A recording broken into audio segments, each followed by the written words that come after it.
Dari Dataran Merdeka Kuala Lumpur, kami bawakan kepada saudara bicara-wara terbaik Forum Perdana Ehwal Islam. Assalamualaikum warahmatullahi wabarakatuh. Muslimin muslimat yang dirahmati Allah, alhamdulillah. Pertamanya kita merafakkan rasa syukur kehadap Allah Subhanahu wa taala. Kerana dengan izinnya kita dipertemukan lagi dalam rancangan ilmu Forum Perdana Ehwal Islam. Pada kali ini kita berada di Dataran Merdeka Kuala Lumpur. Forum yang dibawakan oleh JAKIM dan RTM dengan kerjasama FAMA sempena sambutan 50 tahun. Sudah 50 tahun FAMA ataupun dia punya penuh, makna penuhnya Lembaga Pemasaran Pertanian Persekutuan. Apa khabar orang FAMA? Alhamdulillah. Bila dijawab dengan penuh semangat pun, yang ke atas pentas pun terasa semangat juga. Baik. Kali ini kita nak bincang satu tajuk yang ada kaitan dengan FAMA juga. Selagu Lembaga Pemasaran Pertanian negara kita ini, tajuknya kita buat catchy sikitlah. Lebih kurang begini bunyinya, alahai nasib. Sedap bunyi tak? Tapi kita nak bincang tentang kedaulatan makanan, tentang pentingnya sektor makanan ini sebagai lambang kekuatan kedaulatan negara kita. Kita akan bincangkan bersama dengan dua ahli panel yang tidak asing lagi kepada kita ini. Saya perkenalkan, yang dekat ni dah selalu sangat. Hak ujung dulu kot, hak ujung, kamera fokus kat ujung dulu. Yang ladies first. Apa tu? Yang berbahagia Profesor Dr. Muhayya Muhammad, seorang pakar mata dan juga pakar motivasi yang tidak asing lagi di negara kita. Assalamualaikum, Prof. Waalaikumsalam warahmatullahi wabarakatuh. Kalau FAMA pasarkan hasil pertanian, Prof pasarkan hasil mata kot. Gitu, Prof? Menerangkan pandangan mata manusia, Alhamdulillah, dari mata turun ke hati. Kita nak kaitkan macam mana dari mata boleh dikaitkan dengan FAMA nanti. Baik. Kita beralih kepada panel yang kedua. Tidak asing lagi, selalu berforum dengan Datuk ini. Yang berbahagia Datuk Badil Shah Alauddin daripada Jabatan Agama Islam Negeri Pahang. Assalamualaikum, Datuk. Waalaikumsalam warahmatullahi wabarakatuh. Salam sikit, Alhamdulillah. Sampai bila, Datuk, tadi? Sampai tengah petang tadi. Baik. Kita akan bincangkan tajuk tentang alahai nasib ini yang ada kaitan dengan kedaulatan makanan. Prof Muhayya, saya selalu sebut ini. Negara kita ini apa yang tidak ada? Minyak ada, tanah subur, cucuk aja, hiduplah. Masalahnya tukang cucuk tu tak ramai. Ini masalahnya. Ya, apa itu tidak ramai? Bukan apa, Prof. Saya selalu sebut ini. Barang-barang ataupun pokok-pokok pada luar, pokok getah, pokok kopi, kelapa sawit, pokok, semuanya bukan daripada negara kita. Semua daripada luar. Tanam negara kita, kita antara pengeluar yang hebatnya. Pak FAMA tolong pasarkan. Kenapa dan mengapa, Prof Muhayya, ya? Kita tidak hebat seperti mana tanah yang subur Allah anugerahkan kepada kita. Kita bukan menjadi orang kata pengeluar. Kitalah pengguna. Kalau makanan, Prof, ya, Prof nak cerita pasal makanan kan. Kitalah yang jadi pemakannya. Tetapi bukan pengeluar makanannya. Jadi sekarang ni sempena 50 tahun FAMA ini, bukan saja kita nak bercakap soal makanan, Prof. Tapi nak makan, nak pasarkan makanan yang boleh menyihatkan badan kita, Prof Muhayya. Silakan. Terima kasih. Bismillahirrahmanirrahim. Assalamualaikum warahmatullahi wabarakatuh. Alhamdulillah, kita bersyukur kerana jumpa pada satu majlis ilmu yang insya-Allah akan membincangkan satu topik yang sangat penting. Kalau perhati betul-betul, Prof Ridwan, tidak ada manusia yang tak makan. Ya Ustaz, Datuk? Ya? Dan sebagai macam mana kita tahu semuanya ada tetapi tidak buat. Sebab sebenarnya manusia itu bertindak berdasarkan paradigma, berdasarkan blueprint, berdasarkan conditioning dia. Jadi kita nak lihat sama ada seseorang itu rajin atau tidak rajin bergantung cara dia dibesarkan dan cara dia diberi didikan. Tetapi saya rasa daripada kita nak menyalahkan yang dah lalu, apa kata kita ambil langkah proaktif di mana kita akan move forward dan kita nak lihat kepentingan makanan itu Sebab dari segi perubatan, kita pun tahu semua penyakit sebenarnya berpunca daripada makanan yang tidak sihat. Dan saya nak sebutkan di sini bahawa makanan yang paling sihat ialah buah-buahan dan tumbuh-tumbuhan. Jadi tahniah kepada Fama kerana selama 50 tahun ini telah mengadakan sistem dan proses pemasaran yang menyebabkan mudahnya kita mendapat sayur-sayuran dan tumbuh-tumbuhan. Jadi saya nak mulakan Prof. Ridwan macam satu formula. Formula ni kalau kita guna betul-betul, insya-Allah semua orang akan banyak makan sayur. Saya rasa pihak Fama dah senyum, dah mula senyum ya Datuk. Okey, formulanya ialah kesihatan bersamaan dengan nutrisi dibahagi dengan kalori. Maknanya kita tahu kalau nutrisi bahagi kalori bersamaan dengan kesihatan atau panjang umur seseorang. Jadi saya rasa yang menonton ni semua pernah buat belajar matematik. Bererti formula ini mengatakan kesihatan atau umur kita, tak kira kalau ajal Tuhan dah tetapkan, tetapi dari segi kesihatan berkadar terus dengan nutrisi yang kita makan dan berkadar songsang dengan kalori yang kita ambil. Maknanya kalau kita bandingkan satu jenis makanan para penonton sekalian, lihat buah brokoli, sayur brokoli ataupun sayur bayam. Nutrisinya dibahagi dengan kalori sangat tinggi. Maknanya bagi setiap kalori yang bayam beri, nutrisi sangat tinggi dibandingkan dengan kita makan kuih manis, di mana gula itu, satu kalori gula, satu saja nutrisi. Jadi, saya nak terangkan satu konsep dia panggil kita beri makan perut atau beri makan sel. Adakah saintifik sangat? Boleh ya saya cakap macam ni? Okey. Faham ya? Okey. Sebab sebagai doktor mata, dalam mata kita sebenarnya kita ada 126 juta sel peka cahaya yang sentiasa digunakan dan menjalani proses metabolisme. So bila metabolisme ni banyak, maka banyaknya lahir dia panggil free radical ataupun bahan-bahan yang menyebabkan kanser dan ketuaan pada seseorang. Jadi siapa yang makan sayur, sebab tu saya buat kelakar ni. Seorang doktor mata bila dia melihat retina pesakit, retina tu yang belakang mata kita tu, pada mereka berumur 70 tahun, kita boleh teka dia ni sama ada dia makan sayur banyak atau tidak, dia merokok atau tidak. Sebab apa Datuk Wadisha? Sebab orang yang merokok, orang yang tak makan sayur, terdapat banyak bahan-bahan kerosakan di retinanya. Dia panggil satu penyebab kebutaan juga. Jadi, saya nak terangkan di sini bahawa apabila kita makan sayur, itulah kita boleh makan sel yang sihat. Itu saja setakat ini, Prof. Prof, sebab tak pakai cermin mata sebab banyak makan sayur ke? Tak juga, memang... Hak ni pakai sebab tak makan sayur. Datuk. Tadi Datuk KP Fama, Datuk Ahmad sebut tadi dengan saya lah ketika makan tadi.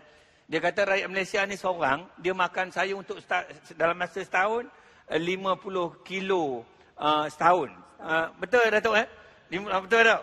Datuk kata ya tu. Yeah. Cukup ke 50 kilo setahun seorang makan sayur, Prof. Mohaya? Jadi kita kira kalau 50 kilo setahun, maknanya 52 minggu satu tahun, maknanya satu minggu cuma 1 kilo. Sangat tidak cukup.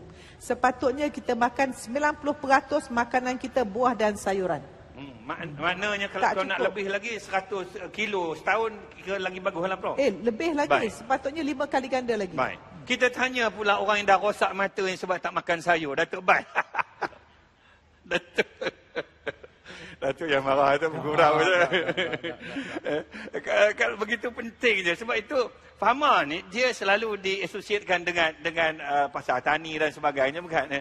Saya rasa ini dipasarkan benda-benda sayur-sayur yang segar, ataupun daging yang segar dan sebagainya, apa tu Datuk Bat. Masalahnya sekarang ini Datuk Bat ni, Fama ni bersungguh-sungguh nak memasarkan hasil tani ini. Tetapi kita tengok realitinya, umat Islam ni dia tak jadi pengeluar. Kebanyakannya kalau pengeluar pun dia dalam bentuk yang kecil-kecilan berbanding dengan bangsa saya, apa tu Datuk Bat. Saya kena sebut ini. Tuan-tuan puan, sebab mereka menguasai ekonomi pertanian pun mereka kuasai. Hatta kalau tuan-tuan tengok di kabel-kabel elektrik yang besar-besar tu, yang kita kata bahaya tu, di situlah dia bercucuk tanam. Di situlah dia menghabiskan masanya. Di situlah badan dia kena panas terik matahari. Kita tak nak sebab tak glamour. Kita nak semua kerja yang glamour-glamour. Datuk Bat, macam mana nak ubat alhai nasib orang Islam kita ini, Datuk? Silakan. Assalamualaikum warahmatullahi wabarakatuh. Bismillahirrahmanirrahim. Alhamdulillahi rabbil alamin.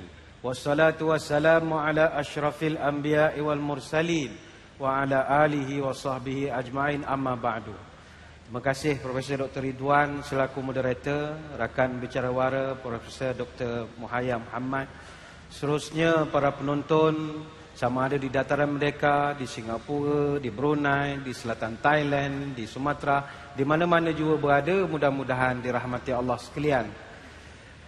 Memang masalahnya bila kita tengok masyarakat kita disuruh berusaha bersungguh-sungguh, dia akan pegang kepada satu konsep, tak payah berialah Ustaz, rezeki secupak takkan jadi segantang. Kita usaha beria-beria pun memang Tuhan dah bagi nasib kita setakat itu. Nak buat apa beria-beria? Dah memang nasib saudara mara Dr. Ridwan rajin bekerja, nasib dia. Dah nasibnya saudara mara bangsa kita ni jenis malas belaka, nasib kita lah.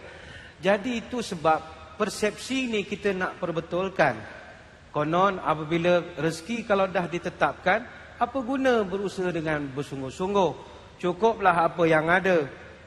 Siang malam kita ini hanya mengenangkan nasib, nasib dan nasib. Dan kebetulan pula nasib ini asyik malang saja memanjang. Maka benarkah persepsi yang sebegini? Baik, kita ingin jelaskan. Dari segi falsafahnya, ketentuan Allah Ta'ala terhadap makhluk ada 3. Pertama, dia panggil kudrat, takdir, nasib. Kodrat ini, orang selalu bayangkan kodrat, takdir, nasib ini benda yang sama. Dari segi korelasi 3 perkara ini berhubung. Jawapannya tidak. Sebab kodrat ini kehendak Allah terhadap seluruh makhluk ciptaannya. Contoh, pisau, kodratnya memotong. Api, kodratnya membakar. Ketentuan Tuhan terhadap matahari, bulan, bumi ini dipanggil kodrat. Yang kedua, takdir. Takdir ni hierarki manusia Tuhan tentukan. Lelaki, wanita, kelahiran, jodoh, kematian. Sebab itu dalam falsafah Jawa dia ada sebut 5 perkara kita tak pasti. Dia panggil takdir. Siji pasti, loro jodoh, telu wahyu, 4 kodrat, 5 bandar. Nombor 1 mati, tak ada orang tahu. Yang kedua jodoh. Yang ketiga wahyu, anugerah. Nak dapat gelaran, nak dapat pangkat, kita tak tahu. Yang keempat kodrat, nasib kita. Dan yang kelima, bandar, rezeki, tak ada orang tahu. Kodrat dan juga takdir ini hak prerogatif Allah. Kehendak dan kuasa Allah, dia bersifat konstruktif tapi tidak ada yang tak baik. Ketentuan tu sentiasa ada hikmah, tinggal kita saja yang mencari je. Cuma yang ketiga, nasib. Nasib ini berbeza dengan kodrat dan juga takdir. Kita selalu dengar orang kita sebut, nasib baik bawa pelahan, kalau tidak jatuh gaung dah kawan tadi. Nasib baik makan sikit, kalau tidak kita sakit perut. Nasib, mengadu nasib. Ada orang kata, saya mau ke Kuala Lumpur nak mengadu nasib. Sudah nasib badan. Apa erti nasib? Nasib ini diambil daripada bahasa Arab. Kalimat Arab yang maksudnya al-hazzu min kulli syai'in. Bahagian ataupun portion kepada sesuatu. Maknanya bentuk pluralnya dia panggil ansibah. Jadi nasib ini dia boleh dibentuk-bentuk. To be shaped. Dia boleh di-shape dan dibentukkan berdasarkan ketentuan kita. Saya bagi contoh begini. Dulu Dr. Ridwan, orang Jepun badannya pendek-pendek. Orang Melayu dulu masa jajah Jepun panggil Jepun ni bangsa katik. Tetapi sekarang kalau kita pergi ke Jepun, kita pula jadi orang katik. Orang Jepun sudah semakin tinggi-tinggi semua, termasuk Korea. Apa sebab? Sebab bangsa Jepun telah memahami kodrat Tuhan yang dilekatkan pada unsur-unsur bahan makanan. Dia kaji karbohidrat, protein, kalori, lain-lain. Mereka buat kajian dan ubah pola dan unsur makanan. Akhirnya dia lebih tinggi daripada kita. Begitu juga kodrat Tuhan pada kulit manusia ada batasnya.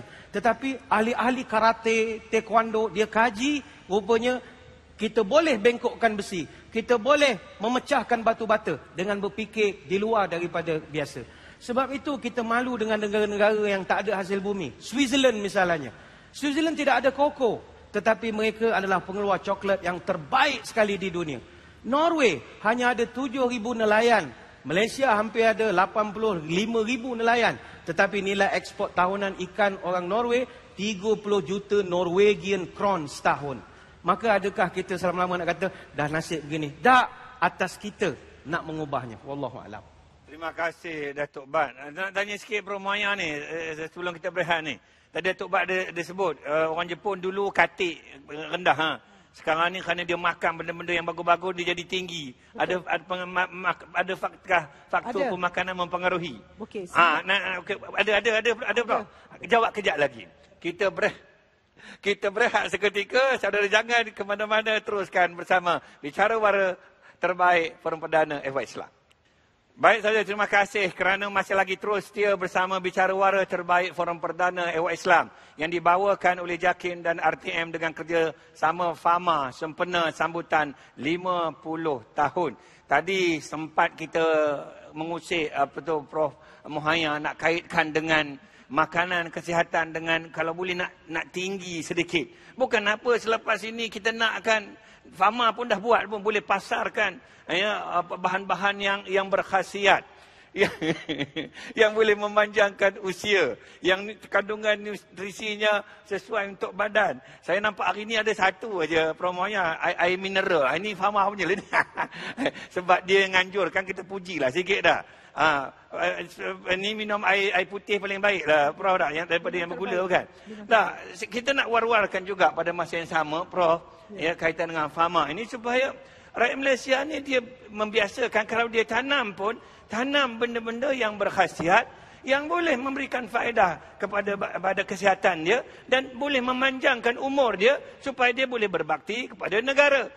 Prof, kedaulatan makanan, kedaulatan negara ini kalau kita asyik sakit aja, saya dah sebut tadi. Dan kalau kita masih lagi dalam peringkat mengguna aja bukan mengeluar, adakah kita dapat kedaulatan negara itu, kedaulatan negara? Prof ulas, Prof, silakan. Okey, jadi saya jawab sikit pasal yang macam mana makanan. Dari genetiknya memang kalau orang Jepun tu dia tidak tinggi ya. Tetapi kini terbaru dia panggil epigenetik. Epigenetik lah environment yang boleh mengubah jin mana yang switch on atau off. So memang ada benarnya. Ya, so Datuk Bat punya research saya type tadi apa dia buat. Memang very good research. Ya. Kalau Datuk Bat nak kempiskan perut dia sikit boleh? Boleh, mudah saja. Mudah saja. Datuk Kapi dah memang kempis dah perutnya, memang steady. Jadi tentang pemakanan ya, saya nak sebut macam ni. Di negara kita, kita perhatikan duit kita banyak habiskan untuk merawat orang sakit. Betul? Jadi berapa orang, saya sebagai doktor perubatan, masa kami dilatih dulu, jarang diajar tentang nutrisi. Saya dah nak pencen ni pun barulah tahu tentang fikir tentang nutrisi. Sebab dulu doktor kami semua diajar untuk merawat penyakit. Pencegahan, kita kata makanan seimbang itu saja. Dan saya nak cadangkan, ini pun rancangan forum perdana ramai yang menonton ya, mungkin yang policy maker buat. Apa kata, setuju tak dengan saya? Setiap rakyat yang sihat, setiap tahun pergi buat laporan kesihatan, siapa sihat, bonus dia lebih tinggi daripada orang tak sihat. Sebab habis duit kita dibelanjakan ubat kencing manis. Dialisis pasal kencing manis, orang buta pasal kencing manis. Dan kencing manis ni bermula daripada orang kurang makan buah-buahan yang sihat dan sayur yang sihat. Banyak makan nasi putih saja, ya. Jadi sebab itu kalau kita sebagai rakyat faham tentang pentingnya makanan, sebab obat ni dimakan sesekali. Tapi doktor banyak pasal obat. Tetapi makanan yang dimakan hari-hari tidak dititik beratkan. Dan bayangkan Prof Ridwan, katakanlah orang tu kena kencing manis. Saya sangat cakap tentang kencing manis sebab saya rasa dalam satu rumah tak ada orang tak ada kencing manis. Kencing manis dihasilkan kerana tabiat pemakanan yang tidak baik. Tetapi apa yang doktor rawat, doktor beri obat. Doktor tidak obat tabiat makan yang tidak sihat. Sebab itu dengan adanya Fama yang akan menentukan sampai ke pintu rumah kita makanan yang sihat, yakni berbentuk buah-buahan dan sayur-sayuran, insya-Allah kita akan dapat indeks kesihatan lebih tinggi untuk rakyat kita, insya-Allah. Ya? Baik, Prof. Terima kasih. Saya ingatkan tadi Fama nak letaklah produk-produk dia kat sini. Kau boleh. Rupanya tak ada. Tak? Yang rak-rak supermarket yang saya tengok, kopi ada. Apa lagi, Datuk tak? Apa lagi produknya? Kopi satu. Lagi? Saya kaya pun ada kan, betul tak? Agromah banyak. Allah, Datuk patut letak sini. Kita nak tunjukkan Fama yang anjurkan forum ini. Kita nak bagi tahu kepada penonton. Ini dia hasilnya. Kalau boleh lagi beli lagi bagus kan, Datuk, bukan? Saya begini. Maksud saya, Datuk, ya, kita kena mengubah nasib kita. Saya merasakan kalau kita sebut kedaulatan makanan ini, kedaulatan negara akan tergugat, Datuk. Kalau umat Islam ini dia tidak menjadi pengeluar, dan Fama sudah 50 tahun ada di sini nak bantu anak-anak kita, nak bantu masyarakat kita dan sebagainya. Tetapi kita tidak ambil peluang ini. Jadi saya minta, Datuk, dalam forum yang terbatas keadaannya, Datuk, ya, saya dah sebut pada awal tadi, tanah kita subur, negara kita ni apa yang tak ada, semua ada. Di tempat lain ada, kita ada. Kalau kita tak ambil peluang ini, kita akan menyesal satu hari nanti, Datuk. Silakan. Baik, terima kasih. Saya setuju dengan Dr. Ridwan. Malangnya, walaupun tanah kita begitu subur, cocok boleh hidup apa saja. Jangankan tanam pokok, meja kayu, kursi kayu, letak tengah panas, hujan panas seminggu, tumbuh pokok meja tu. Punyalah suburnya bumi kita ini. Tetapi tanah terbiar begitu banyak sekali. Finding ataupun dapatan daripada Jabatan Pertanian tahun 2014, dia orang kenal pasti ada seluas 119,273.98 hektar tanah terbiar di seluruh negara. Tanah terbiar betul, yang tidak dilaksanakan apa-apa pun. Baik, orang mungkin tanya, 119,000 hektar ni besar mana, Ustaz? Dia punya besar, lebih besar daripada Pulau Pinang. Tanah yang terbiar begitu saja. Sangat merugikan. Sebab itu dalam kitab fiqh, dia ada satu bab, dia panggil Ihya'ul Mawat. Nabi suruh kita menghidupkan tanah-tanah yang mati. Bahkan orang yang menghidupkan tanah yang mati berhak pula mendapat pemilikan kepada tanah tersebut berdasarkan hadis-hadis yang panjang lebar. Itu isu yang pertama. Yang kedua adalah saya fikir soal kedaulatan negara ni, soal food security ataupun keselamatan makanan. Ya, kita tak nafi. Sekarang ini kerajaan terpaksa nak import bahan makanan tertentu daripada luar negara. Dan perbelanjaan yang dikeluarkan oleh Pak Pemerintah bukannya sedikit. Sejak 10 tahun yang lepas, ada 221 bilion kurang lebih kerajaan belanja untuk nak import makanan. Dan kerajaan belanja hampir 15 bilion setiap tahun untuk nak import benda-benda ini. Kita tak nafi. Memang tak ada arah. Ada benda tertentu kita terpaksa import. Benda tu tanam pun susah nak buat dalam skala besar. Pertama, koko misalnya. Kopi, teh, susu, gandum, apple, orange, ubi kentang, salad, beras, tepung. Kita tak boleh nak semuanya ada di sini. Kita tak nafi. Tapi yang kita peliknya dan tidak rasa munasabah, takkan pucuk paku pun nak import pada Thailand. La ilaha illallah. Pucuk paku jalan Kuantan Pekan, banyak kiri kanan tu. Kenapa perlu nak import daripada Thailand? Yang kita takut, keselamatan makanan. Bayangkan, kita tak nak berlaku kalau di India banjir, bawang Bombay naik harga. Itu kita takut yang berlaku. Kita terang menderang, kering garing, tak ada hujan, tak ada panas, tak ada apa, biasa saja.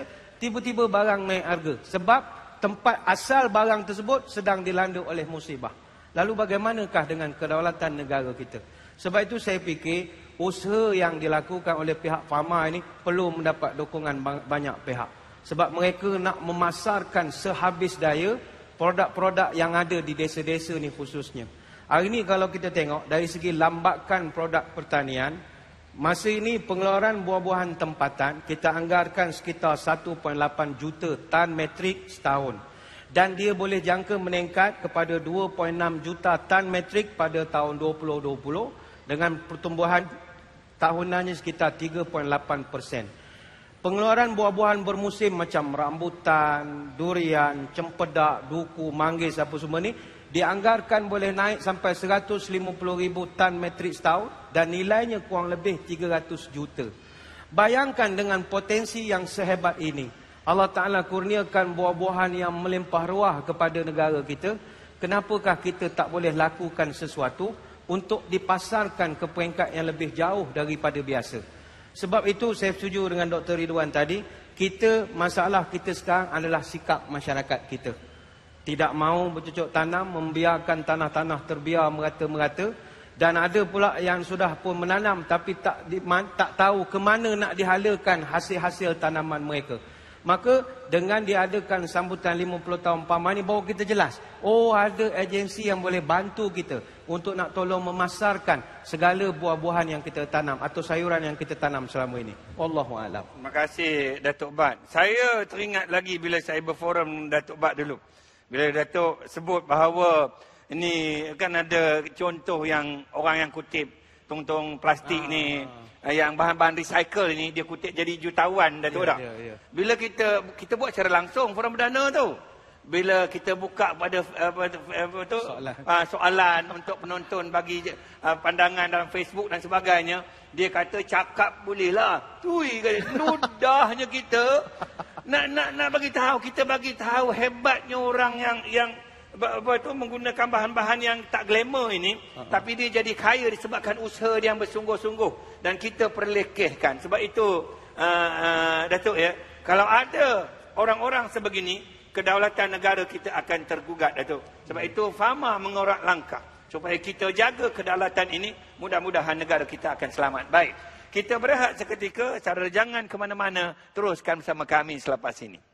Baik saudara, terima kasih kerana masih lagi terus setia bersama kami Bicara Wara Terbaik, Forum Perdana Ehwal Islam yang diadakan di Dataran Merdeka, Kuala Lumpur. Forum yang dianjurkan oleh FAMA dan dibawakan oleh JAKIM dan RTM. Baik, tadi kita dah dengar belaka dah.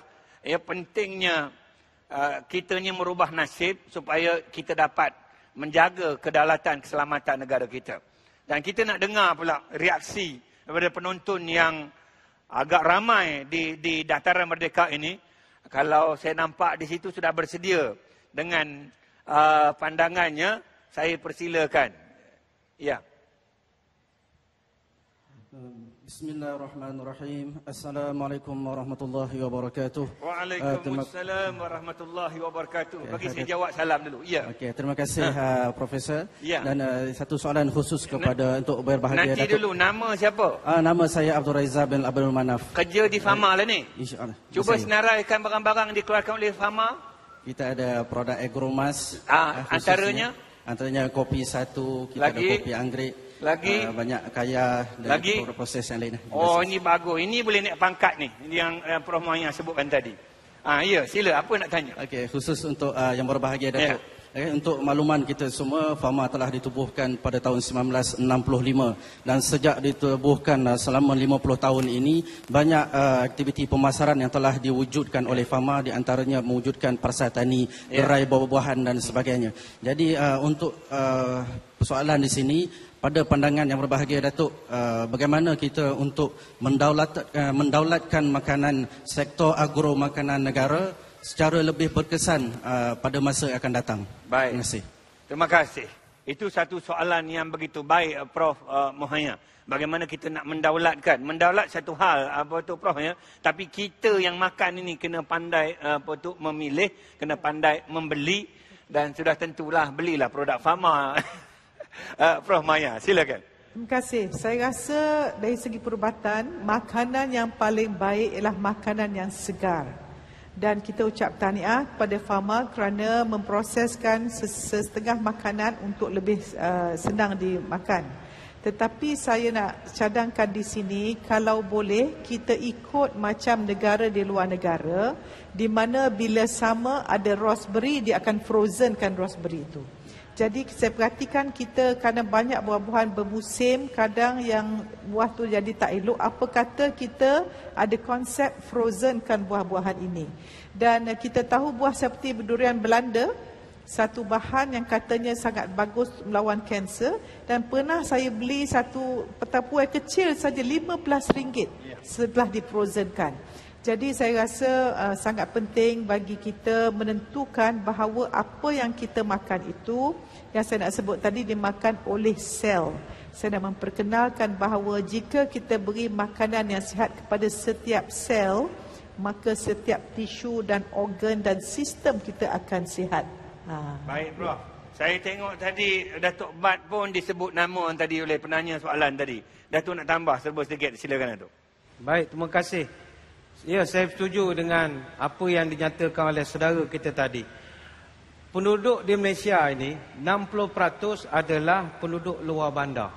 Orang duduk di bandar ni lebih kurang dalam 40% sahaja.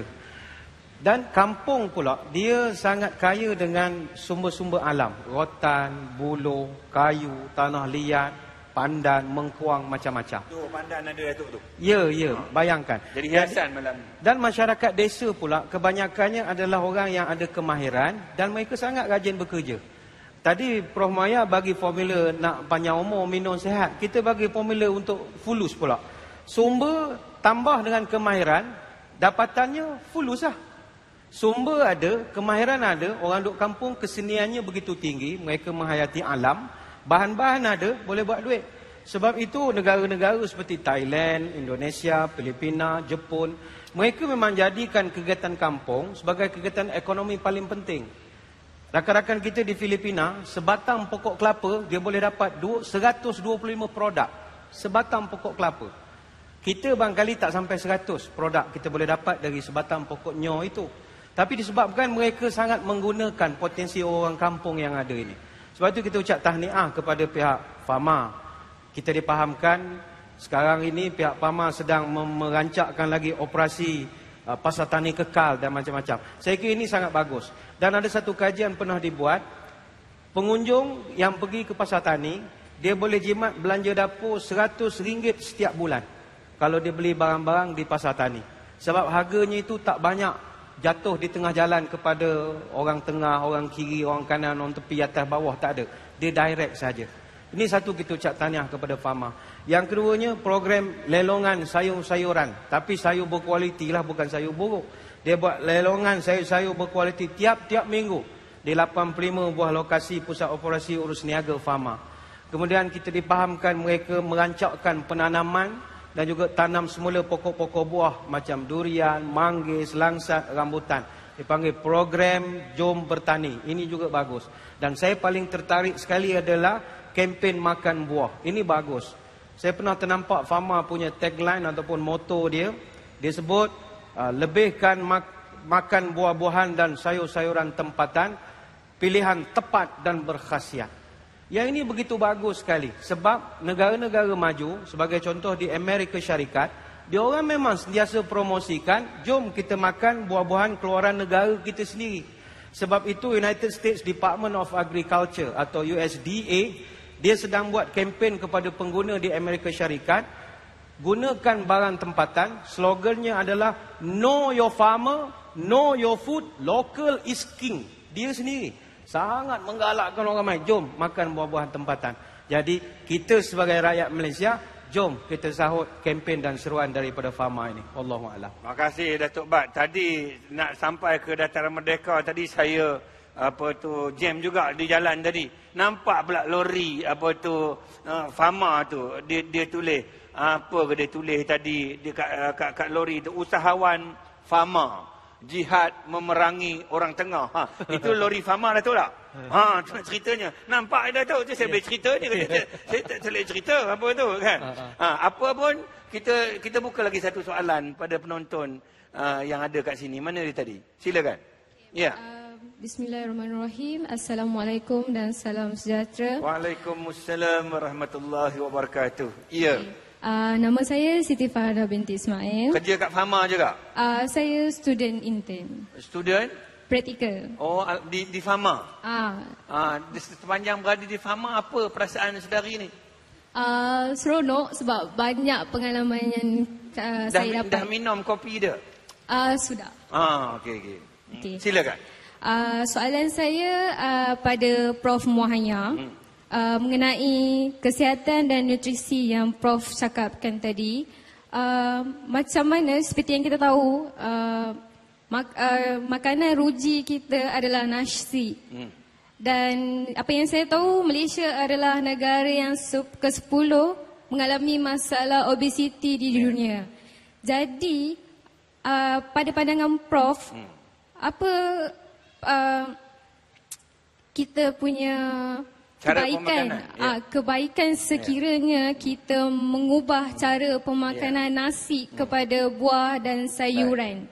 Adakah ia menjamin kedaulatan makanan itu sendiri? Itu saja. Terima kasih. Tak sia-sia buat apa tu latihan di Fama. Prof, makan nasi banyak karbohidrat. Masuk kat badan jadi gula. Kecil manis lagi teruk, Prof. Jawablah soalan tu. Baik. So ilmu pertama kita nak belajar ialah makanan yang asli, yang tidak diproses terbaik, sebab Allah jadikan bakteria dalam tubuh kita ini untuk memproses bahan-bahan yang Allah jadikan dengan natural. Sebab itu dia panggil gini, lagi proses makanan itu lagi kurang khasiatnya. Sebab proses refine makanan itu menghilangkan nutrisi. Dan nasi kita tahu ialah beras putih yang dibuang khasiatnya cuma karbohidrat. Bila kita makan, gula kita naik. Kalau kita tak senaman menjadi lemak dan kencing manis. Saya nak kenalkan tentang dia panggil makanan sebenar dengan makanan palsu. Subhanallah, apa pula palsu ya? Makanan sebenar, kita bayangkan macam ni. Kalau kita tengok satu pokok, kenapa daun hijau? Sebab ada klorofil. Kenapa ada klorofil? Allah jadikan nak dapatkan cahaya matahari untuk proses fotosintesis, maka akan menghasilkan makanan. Jadi bayangkan kalau kita makan sayur, tenaga daripada matahari pergi ke pokok, kita makan terus sayur tu, apa berlaku? Tenaga terus pada kita. Sebab itu dia panggil high energy food. Dibandingkan kalau kita makan daging lembu yang makan rumput, so dia punya tenaga dah lalu daripada matahari, rumput, lembu, baru kita. So bila kita makan benda-benda yang sihat ini, bakteria akan proses makanan itu dan masuk ke dalam sel. Sel itu akan dapat makanan, dan bila sel itu diberi makan, sel itu kenyang, maka dia tidak akan menghantar signal kepada otak kita untuk makan lagi. Kenapa bila kita makan makanan yang palsu, contohnya makanan diproses, makanan segera, makanan banyak lemak, banyak garam, banyak gula, kita makan 2 jam nak makan lagi, kita diketagih makanan sebab masuk dalam perut, kenyang perut, tetapi sel kita lapar. Maka sel kita akan mengeluarkan hormon pergi pada otak, suruh makan lagi. Maka kita jadi ketagih makanan. Jadi bayangkan kalau kita nak makan nasi, boleh saya cadangkan macam ni. Bila kita nak makan, selalunya kita nasi sepinggan, sayur sikit, daging ke atas, buang. Kita makan, taruh sayur separuh, dan nasi tu sebagai kondimen saja. Dan kalau saya rasa orang Cina, Dr. Ridwan, suka makan bubur. Saya tahu kenapa makan bubur tu sihat. Sebab untuk menghasilkan bubur semangkuk tu beras sikit saja. Sebab kita masak bubur, satu nasi, satu beras, 6 air. So kalau rasa nak makan nasi, makan bubur sedikit. Kalau boleh makan beras pirang dan sebagainya. Ya. Baik, Prof. Ini cara pemakanan sihat daripada pakar mata, Prof, ya? Sebab mata kita kalau makan tak sihat, nampak dalam mata dulu. Bila dah tua baru nampak. Kalau bukan Prof yang nak bercakap benda ni, siapa lagi? Tengok umur Prof sekarang ni, mata tak ada cermin mata lagi. Tak tahulah kalau dia lasik mata dia sendiri bukan? Apa pun, sebagai seorang pakar perubatan, saya yakin Prof jaga tentang soal pemakanan ni, Prof. Lepas ni saya akan kongsi resepi. Baik, insya-Allah. Saya rasa bertuah Fama malam ini.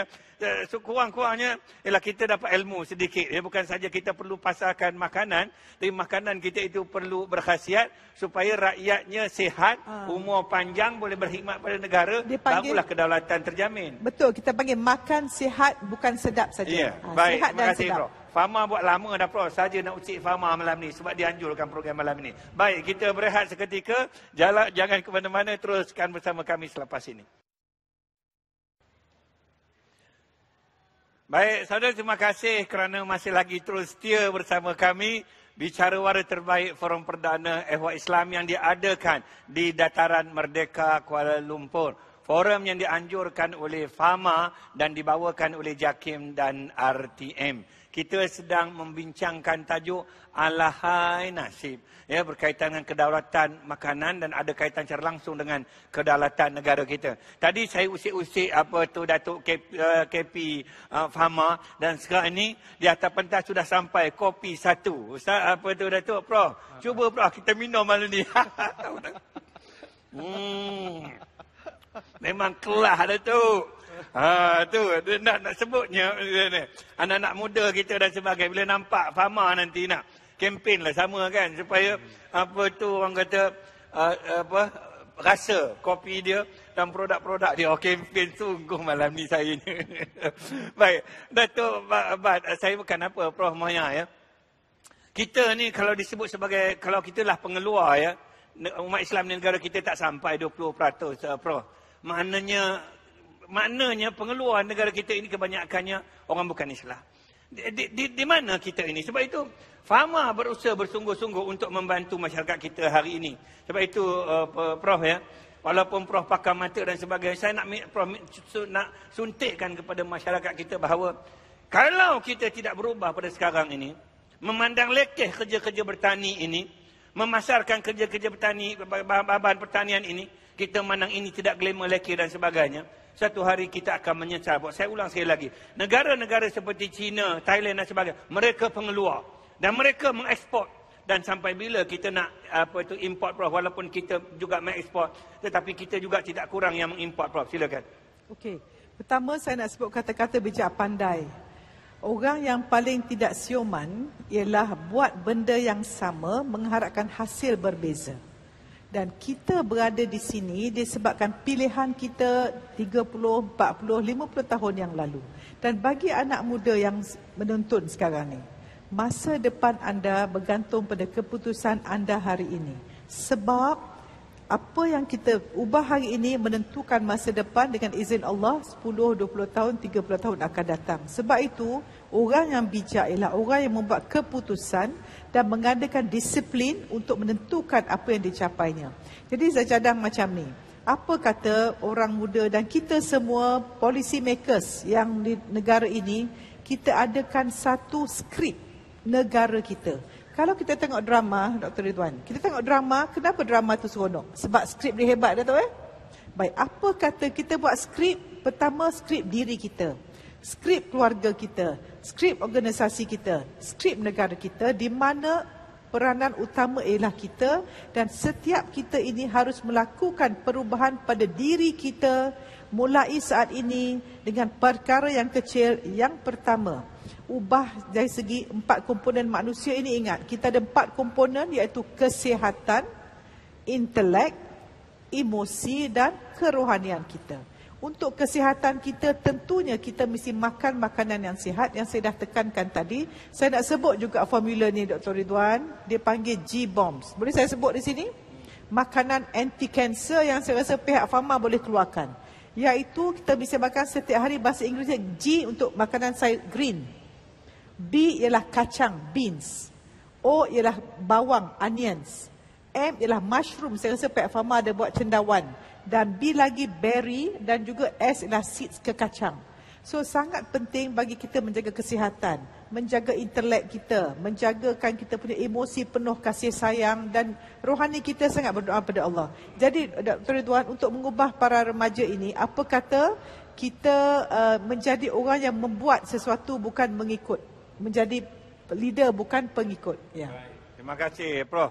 Kita beralih pula kepada Datuk, ya. Ya, saya selalu dengar, Datuk, kalau kita tengok makcik-makcik kampung dan bila kita tanya, Datuk, ya, kenapa daripada dulu sekarang ni tak berubah-ubah lagi, dan nasib macam ni nak macam mana? Itu sebab tajuk ini kita pilih apa tu, Datuk Alahai Nasib, kan. Sampai bila kita nak menyerahkan kepada nasib ini, sedangkan kekuatan kudrat yang Allah bagi kepada setiap manusia, Datuk. Dan saya daripada hati saya, Datuk, saya bila saya bercakap ni, saya bercakap pada hati saya, mengingatkan umat Islam ini, kalau kita tidak bangun ini, anak cucu kita akan menderita satu masa nanti, dan kedaulatan negara kita pasti akan tergugat. Apa itu, Datuk, silakan. Baik, terima kasih. Hadirin hadirat yang dirahmati Allah sekalian. Saya tertarik dengan persoalan yang dibawakan oleh Prof. Muhaya sebentar tadi. Tentang sampai bila kita ini tak nak terlibat untuk nak membangunkan potensi dalam bidang pertanian ni khususnya. Sebab ada pihak yang sudi nak memasarkan produk-produk kita, insya-Allah. Tadi disebutkan tentang bagaimana kurangnya pelibatan anak muda, golongan tertentu. Sebab itu kita nak ucap tahniah kepada pihak Fama. Walaupun dalam keadaan sekarang kita runsing memikirkan masa depan anak-anak muda untuk nak dilibatkan dalam bidang pertanian. Tetapi dalam karnival jualan dan juga pesta yang dagangan yang diadakan semena dengan 50 tahun ini, saya dipahamkan mereka ada ketengahkan 110 orang usahawan-usahawan muda, usahawan industri asas tani dan usahawan IKS. Begitu juga ada kurang lebih 10,000 ahli kelab dipanggil My Agrosis ataupun kelab usahawan siswazah.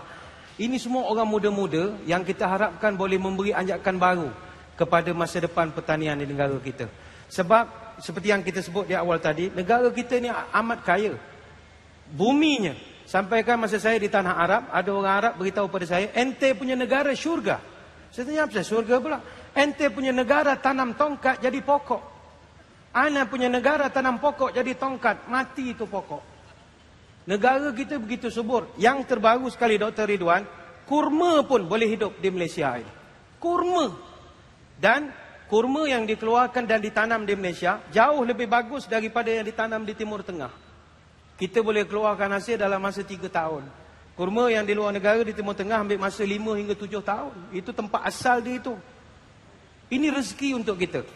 Sebab kita kalau nak makan kurma-kurma ni bukannya semuanya murah. Terutama kalau kurma yang digemari oleh baginda Nabi, kurma ajwa. Kurma ajwa itu yang number 1 punya. Susah betul nak makan. Cuma hati-hati. Walaupun kita kempen makan buah banyak, kurma ajwa ni ada sedikit berbahaya. Menurut kajian, kurma ajwa, kalau makan dalam kuantiti yang terlalu banyak, boleh luruh, gugur rambut. Itu pula berbahayanya.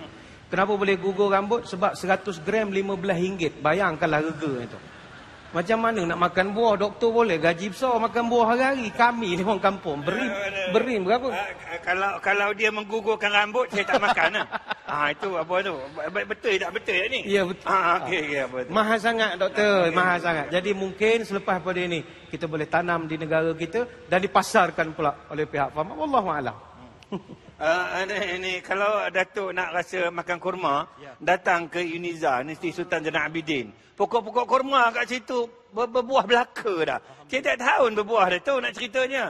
Negara kita ni pokok Arab tanam kat Malaysia, cucuk kat tanah kita, hidup belaka bro. Cuma tukang cucuk tu tak mau. Tu yang saya sedih tu, kadang-kadang kita sanggup berjam-jam merempit.